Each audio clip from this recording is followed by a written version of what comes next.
So, Julie, we want to go over your story a little bit because you are definitely unique. Yes. Go ahead. You just want me to tell the story. Okay. So I have been having symptoms for years, and finally in 2014 started doing lots of tests, and they found something pushing up against the side of my stomach on an endoscopy, had a CT scan, and it confirmed that I had a neuroendocrine tumor on my pancreas and metastasis to my liver. And I started sandostatin, and immediately my diarrhea and flushing got better. I was human again, thank God. And, you know, everything that I've done kind of lasts about 18 months, and then I need to have something new done. And I always say that this is a marathon, not a sprint, and you're just looking for the next available treatment, which is why I think it's important to see a NET specialist. I see Dr. Dillon, Dr. Howe, Dr. Chandrika, and Dr. Odorizio was on my team as well, and had surgery in 2015 to remove the tumor on my pancreas. I've done PRRT, I've had bland embolization, and still was having issues because there was still a lot of activity on my liver. And in 2020, May 15th of 2020, I had a liver transplant. And my symptoms improved immediately. I have had, and anybody will tell you that if you do transplant, there's a really good possibility you're going to have recurrence. And I do have lymph node involvement. So still, I'm on lanreotide every 2 weeks now, and but doing a lot better than I was from that perspective. And so how was it having your liver, you having the liver transplant? You did it right in the middle of COVID, huh? Yeah, so my husband, Tony, he got to drop me off at the door of Nebraska Medicine and had the transplant, and he got to pick me up 7 days later and take me home. So that was interesting. And then had to be very careful because when you have a transplant, you have to go on immune suppressants. And so you have to be really careful not to get sick. And in the world of COVID, that was a big question mark. What was it going to do? So it was really scary. But I've since had COVID twice and didn't really have any problems with it, thank goodness. But just something, you know, I had a really bad appendicitis attack. So I'm really susceptible to infection. So, and I knew that going in. I knew that going into transplant that I was just going to be trading a lot of diarrhea for other problems. But, you know, I can live my life. We are able to do things together, and so that is good. That's good.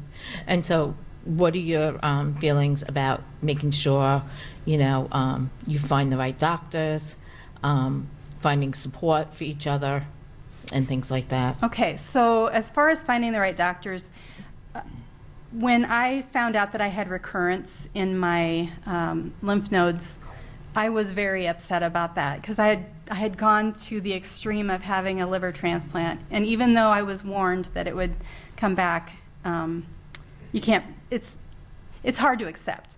So I was upset about it, and I immediately contacted the University of Iowa to get an appointment there.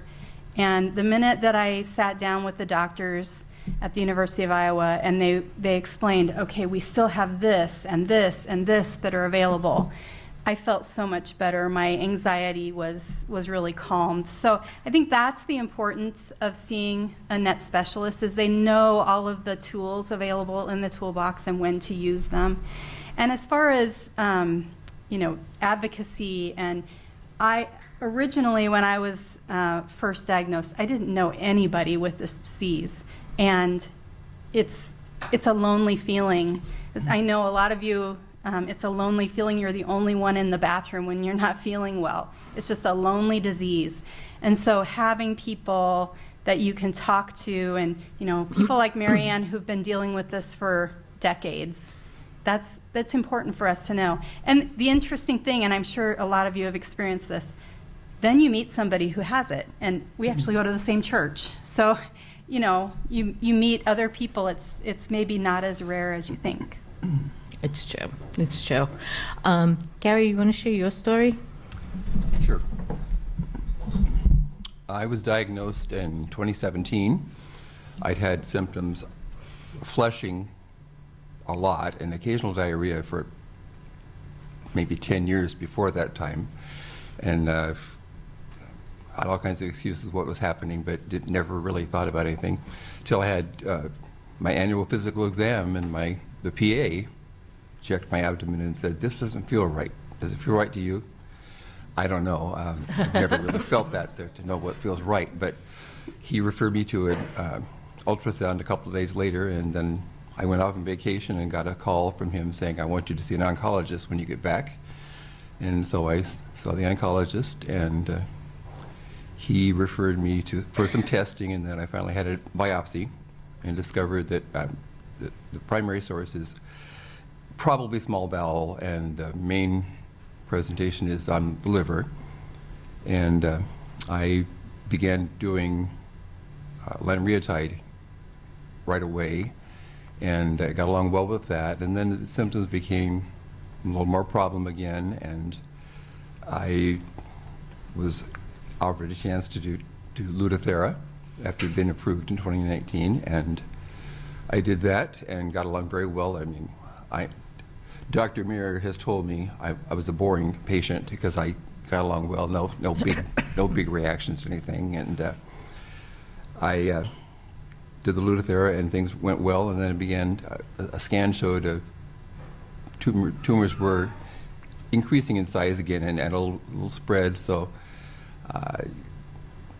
my primary oncologist asked if I was interested in clinical trials, so I did the most recent PRRT alpha particle and got along well with that too. A little different, I mean, the protocol is the same basically, I mean, the procedures were the same, but getting along with, I had more, I'm older, so that's probably the reason then. I had more tiredness and a little more nausea after the treatments, but I've been doing very well with that. After I started the most recent trial in June of last year, and July 1st my last stomach issue of any kind, and very little flushing or diarrhea, so I went off lanreotide for 8 months and just went back on this week. The stomach issues, the bloating and cramping became pretty unpleasant, so I went back on that. I've been very fortunate. For a rare disease, I've always had somebody I knew, I've known for years, who was a good resource, very reassuring, and so I have not seen a NET specialist yet. I hope I have a long time to maybe do that. That's my story. So the treatments, you were just a little bit more tired than the original? Yeah, that's it. I was quite a bit more tired after the first 2 treatments, 8 weeks apart. I spent a lot of that time just feeling really dragged down and just not much energy. But after that, my body adjusted. How important do you think that doing clinical trials are? I think that a lot of patients have misconceptions about clinical trials, and that, they're not sure they're getting the drug and things like that, and they're afraid. But honestly, if we don't do clinical trials, we don't get new drugs. We don't get new drugs, we don't survive. I had some trepidation, but I didn't feel, I figured I'm, at that time, 70 years old, I probably can take a chance on helping out with this kind of thing, and the possible benefits to me. Having been so successful with Lutathera, I was willing to try this. That's good. Is there anything that you would give, what kind of advice would you give a pretty new diagnosed, say like in year or 2 diagnosis, what kind of advice would you guys give? You've done it. Yeah, so being newly diagnosed, and I think most of you, when she had you raise Yes, hands, two. there were a couple. Just really get involved and be an advocate for yourself. Don't get too overwhelmed. Like, sometimes I don't always share my full story right away because, you know, when you hear that she's had a liver transplant, that can be a little daunting. That's my story. We're all completely different. And even, you know, I know that there's some other, I'm a peanut and there's other peanuts here. We have completely different stories. So don't let it get so overwhelming, but still you need to advocate for yourself and educate yourself. Like I said earlier, I can't believe the number of people that I've talked to that also have neuroendocrine tumors. So, you know, maybe you tell your story someday and somebody's like, you know, I've had a lot of diarrhea. Maybe I need to have that checked out. Right. That's a good thing. Right. Not the diarrhea, but nothing good about that. That's one thing you learn to talk a lot about. Yeah, and it used to be embarrassing, and now I'm like, okay, there's 70 people here, and I just said diarrhea. It's no big deal. So the one thing that, you know, when Robert and I started this and we decided on the zebra as the logo, many of you might have heard, when hearing hoofbeat, think of horses, not zebras. Doctors are taught. And the reason is they're taught to look for the common, not the uncommon. And of course, we're uncommon. We're special. But the real reason why Robin and I chose it was because no two zebras have the same stripes. Like our fingerprints, the zebras have their stripes. Everybody in this room, we all have the same disease, all the patients. But we have different symptoms. We have different organs. Our blood markers are not going to be the same. Our response to medication is not going to be the same. We are all different. And take pride in that we're all different and that we're here and that we're surviving. And, you know, like I said, it's just, we are different. I got this necklace from my girlfriend, and it was from Amazon. It had a little card attached to it, and it explained a little bit about the zebra, and then it said, "You are one of a kind. There is nobody in the world like you. Take pride in that." I know it sounds crazy, but I'm very proud of the fact that I am a zebra. I'm very proud. I'm so grateful for each and every one of you. On the, oh, it's not up there anymore, but on our pictures it says, every family has a story. Welcome to ours. We want you to feel when you leave here that you have a family. We may not be blood, but we are family, and we are here for you. If you need anything, pick up the phone, call Julie, call me, call, you know, somebody. Like I said, before you leave here, I want everybody to take the person next to you's telephone number, and I want you to contact them once a year, once every 6 months. Just stay in touch, because that person might be that person that you need when you're having a really bad day and you're in the bathroom 20 times and you get out of the bathroom and like, I can't take this anymore, this is crazy. You get on the phone with somebody else and say, this is happening, and they'll say, oh yeah, this is happening to me too. Then you don't feel so alone. You know, you have somebody to share your story with. So make sure that everybody takes numbers, because I'm going to check on the way out. You don't know me, I could be a haunt. But what about you, Gary? What would you say to newly diagnosed or people that have like the first 5 years? I guess being open, sharing the story. A lot of people were wondering when I was first diagnosed with, how are you doing? And I have a large group now that I send updates when something happens.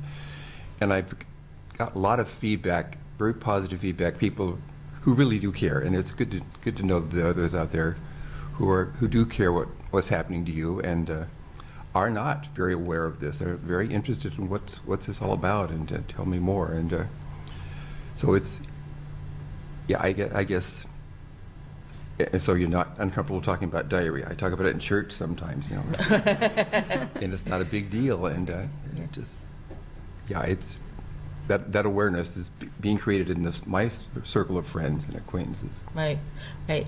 And I mean, how many of you know about Caring Bridge? Okay. So Caring Bridge is a really good resource for you to keep in touch with your family and your friends, to give them updates, instead of like having to call everybody 100 times when you go to the doctor.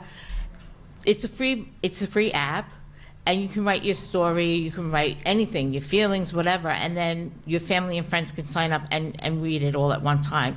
That's something that's really, really good. That's how I stay in touch with a lot of my patients. I can read their stories there and find out, well, they were going for their CAT scan, let me see what their results were, or, you know, things like that. So that's another resource that you really should take advantage of.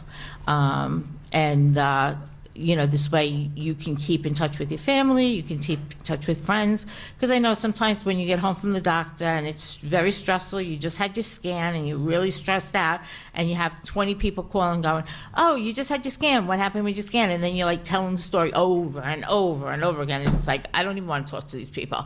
So sign up for Caring Bridge. It's something that you can do, and share it with your family. I think it's important that your family knows what's going on. That was one thing that Robert and I never hid from the children. My kids are very involved with the organization. Unfortunately, one's at a wedding and one's on its way home from Disney, but my kids were 10 and 15 when I got diagnosed, and from the very beginning we were very honest. They really didn't have a choice but to know about it, because we lived in a 3-bedroom house with 1 bathroom, and it was me going to the bathroom 20 to 40 times a day. So it's like, okay, you can take a shower, but don't lock the door, because mom can come in at any time. So, you know, there was no way to hide it. I couldn't hide it from them. So we were very open about it. And I think it's very important that you open with your children and they acknowledge it, and your family members, that they know what's going on. It's not something that a lot of people want to discuss, but it's something that they should be aware of, you know. So any other questions or anything just that you want to go over? I just wanted to mention, I do a Caring Bridge page, and I prefer to put things like that on Caring Bridge versus Facebook, because Caring Bridge, I know people that are going there genuinely care about my health journey, and so I feel better putting things on Caring Bridge than Facebook. So I knew I was going into surgery and would be out of it, and so you can give someone the ability to be an author. So when I had surgery, Tony would put notes on Caring Bridge, so obviously I didn't have to. And then once they took enough drugs away, then I would put notes on there. One other thing that I didn't mention before, and it's really important, NCAN has several 48 Facebook pages that I moderate. I just want you to remember, be careful on Facebook, okay? Because most of the people on Facebook that go on Facebook will not give you happy stories. They'll all be complaining about their symptoms and who died and this and that and the other thing, and giving you false information and giving you medical advice when they don't have medical licenses, or you know, things like that. So, and be careful of organizations that are also not in the U.S. In Europe, in Canada, in UK, and everything else, they have different treatments, and their guidelines are different. So if you go into any of those, make sure you use caution with them, okay? Use caution with Facebook. Don't let anybody bully you on Facebook about this disease. Do not give your medical information over Facebook or email unless it is somebody that you know personally, that is a physician, a nurse, or a PA. Anything like that. They need to be a medical professional. There are several Facebook pages that I know that ask for your medical records in order to get into the group. Do not do that, because these people are not medical professionals, they don't follow HIPAA, and now your medical information is out on the internet permanently. So please, please, please use caution when using Facebook. because people can find out all kinds of information about you as it is on the internet. They don't need your medical history as well, because there are organizations that actually go on there and look, and you can lose your insurance for it, or, you know, all kinds of other things. So make sure that you look into that before you start giving information out on Facebook. So why don't we call up thank you, Gary. Thank you, Julie. Sure. And Robert, you're going to, or Mary? What's that? Who's calling Dr. Sam? I'm going to come up and say a few words, because I can. That's my